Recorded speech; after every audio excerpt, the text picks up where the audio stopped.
당분간 요즘 최근에 계속 실적도 좋고 성격도 쾌활하고 이런 식으로 경적증이 살짝 넘어갔다가 우울증이 깊게 있는 경우에는요 일반적으로 양성장애로 진단되기가 좀 어려운 경우가 많아요.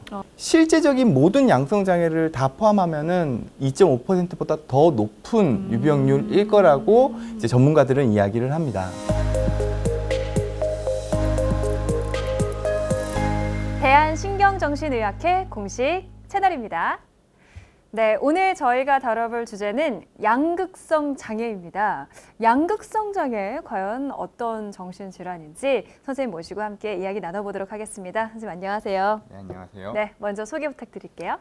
저는 대한신경정신의학회 홍보위원회 위원으로 있고요. 정신과 전문의 이광민입니다. 양극성 장애 과연 어떤 질병을 말하는 건가요?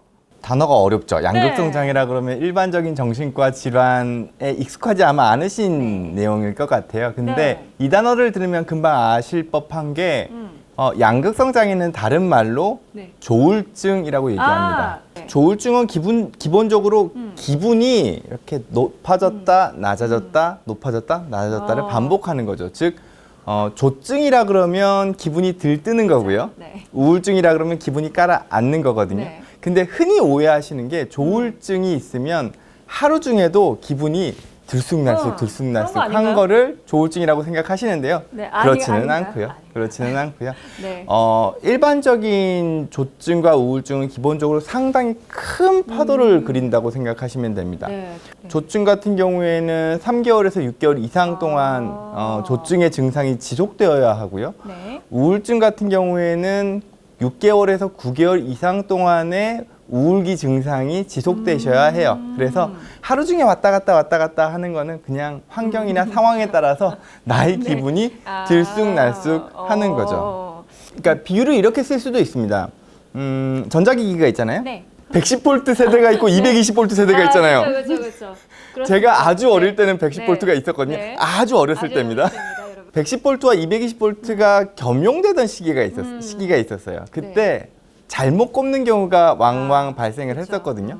그러면 110V짜리 선풍기를 220V에다가 꽂고 선풍기를 틀면 어떻게 될까요? 그럼 불나지 않아요? 아니요. 약풍이 강풍이 돼요. 약풍이 강풍이 된다고요? 강풍이 초강풍이 되죠. 네. 즉, 이 기계가 감당할 수 있는 이상의 전력을 공급받기 때문에 뭔가 되게 활성화가 되는 거죠.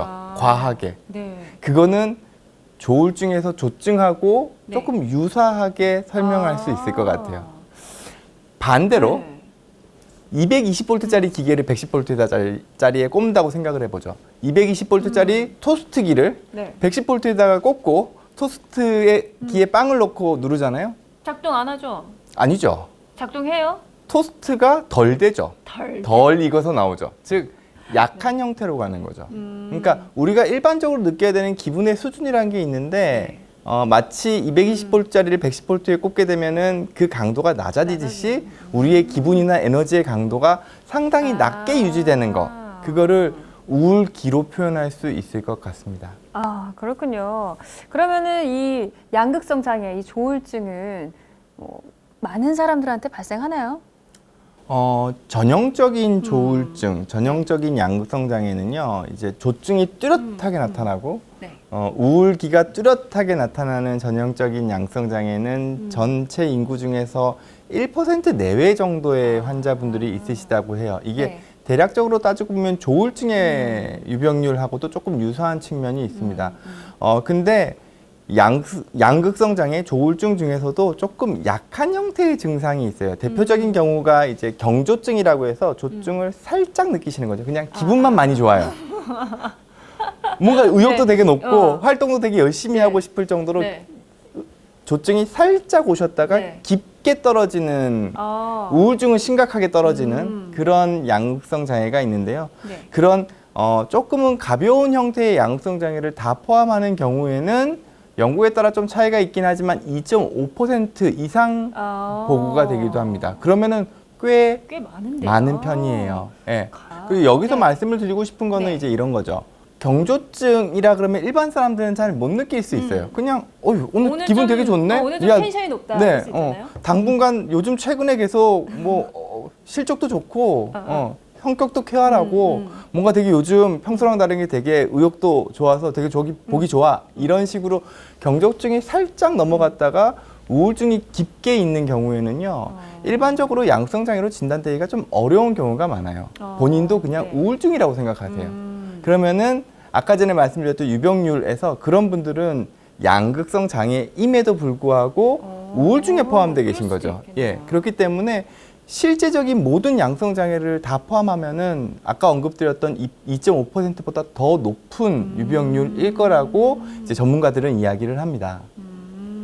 그렇다면 이 양극성 장애가 있으면은 별로 안 좋은 건가요? 좀 나쁜 건가요? 사람들이 좀 조울증이 있습니다라고 하면은 좀 걱정하거나 좀 피할 것 같거든요. 우리는 다 기분의 변동을 느껴요. 네, 그렇죠. 항상 기분이 좋을 수는 없잖아요. 그렇죠. 기분 예. 안 좋을 수도 있고. 날씨나 계절이나 혹은 상황에 따라서 우리의 기분은 변동이 있거든요. 네. 옛날에 그거를 혹자들은 바이오리듬이라고 해서 옛날에 무슨 핸드폰 어플리케이션 같은 것도 있었죠. 예. 그렇듯 우리의 기분은 기본적으로 변동성을 가집니다. 하지만 그게 병적인 수준, 즉 치료가 필요한 수준까지 가려고 그러면 상당히 커야 되고 그리고 일상생활에도 지장을 많이 줘야 되죠.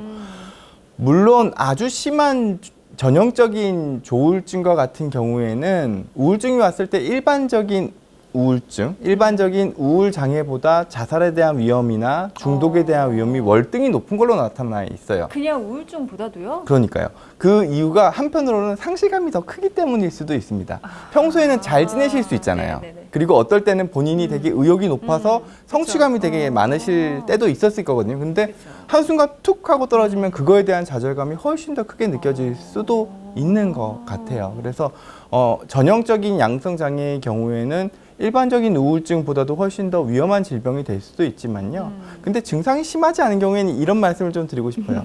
역사적인 인물들 중에서 의외로 지금 이렇게 그 사람의 생애를 돌이켜봤더니만 자서전이나 혹은 역사서들을 돌이켜봤더니만 이 사람 양극성 장애였던 것 같아라고 언급되고 있는 위인들이 좀 있습니다. 대표적인 경우가 슈만, 작곡가 슈만이에요. 네. 예. 이분은 30대 때 거의 왕성한 활동을 펴면서 본인의 여러 작곡들의 상당 부분을 30대 때 남겼거든요. 근데 30대 때도 연도별로 나온 작곡의 성취율을 보면요. 정말 들쑥날쑥해요. 어떨 때는 완전 안 좋고요. 거의 작곡을 못 하다가 한 해에는 100편 넘는 교향곡이나 뭐 여러 작곡들을 하기도 하거든요.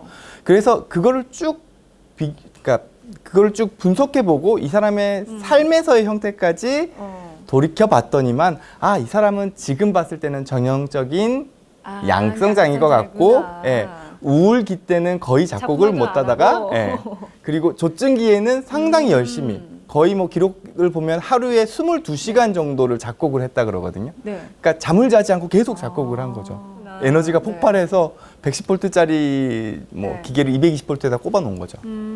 그럼 이런 양극성 장애가 있는 조울증이 있는 사람들은 뭐 일상생활을 하는데 뭐 어떤 불편함이라도 있을까요?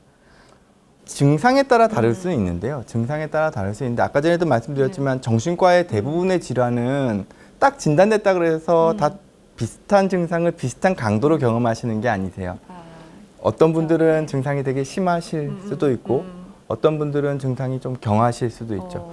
증상이 경하고 관리도 잘 되고 있으시다면 사실 일상생활에 지장이 없으시겠죠. 그리고 증상이 심하시다 하더라도 치료를 잘 받고 관리를 잘하고 계시면은 증상이 상당 부분 완화되셔서 일상생활 하시는데 지장이 없으실 수도 있어요. 말씀드리고 싶은 게 정치인 중에서 대표적인 양성장애 환자가 2분 있으시거든요. 이게 우리가 알고 있는 유명한 정치인 중에서 처칠과 히틀러가 양극성 장애 환자라고 이야기를 하고 있어요. 실제로 정신과 의사 한 분이 쓰신 책에서 이제 언급이 됐던 부분인데요. 처칠은 치료가 잘 돼서 일상적인 생활을 하시는데 전혀 무리가 없고 오히려 성취를 많이 이뤄낸 케이스에 들어갈 거고요. 히틀러는 뭐 당연히 치료가 잘 되지 않고 관리를 제대로 받지 못한 양성장애 환자라는 언급들이 나오고 있죠. 그래서 지금 무슨 얘기냐면요. 양성장애는 절망적인 질환이라기보다는 치료와 관리만 잘하면 일반 사람들처럼 지낼 수 있고 경우에 따라서는 일반 사람보다 훨씬 더 높은 성취를 보일 수도 있다는 거를 역사적으로도 알 수 있는 거죠. 네. 와, 양극성 장애가 딱 용어만 들었을 때 굉장히 어렵다라고 생각이 들었는데 또 조울증으로 설명해 주시고 또 역사적 인물에 빗대어 주셔서 더 잘 이해가 될 수 있었던 것 같습니다.